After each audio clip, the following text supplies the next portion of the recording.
Hello nga pala mga katambol, ngayon nga pala panibagong araw, panibagong upload na naman dahil nga hindi na ako nakakapag-upload ng ibang araw dahil nga nag-aaral na ako dahil nga may pasok na. Ano ka ba? So, nung 16 nga pala ngayon, 2 days ago yung birthday ko guys. So, batiin nyo naman ako. Joke lang. So, hindi na to talaga birthday ko nung August 14. Kaya, sana may bumati sa akin. Pero maraming buhati sa akin sa Facebook. Siyempre. So, yun, mga katambol, di nga pala babae. Si babae, ngayon nga pala ay nagugupit lang pala ako. Pero, umaba na nga pala yung buhok ko, guys. Oh, no! Last year, di ba, nagpagupit ako. Tapos, this year, umaba na, haba na. Papagupit na lang ako, wolf cut.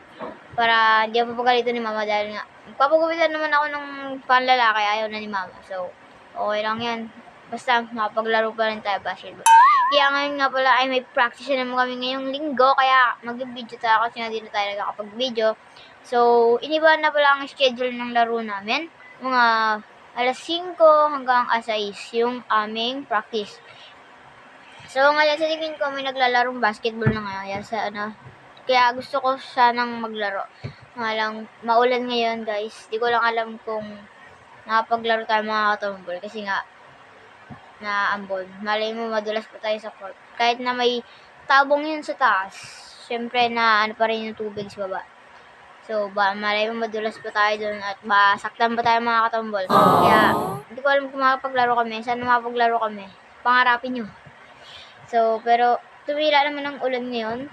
Kaya parang gusto ko pumunta sa court kasi nga lang, baka tulog pa yung mga katambol pari ko dyan.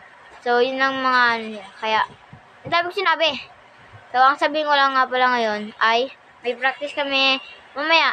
Dahil nga Sabado ngayon, may practice kami. Tuwing Sabado na ng hapon yung laro namin or practice. Abangan niyo yung part 2 mamaya na maglalaro na kami na doon sa court. Siyempre may practice kami. So, try ko na lang mag-video kung hindi umulan. Kung hindi umulan. Bye guys! Kaya hintayin nyo na yung part 2 na yung tong laro na to. Bye mga katambol!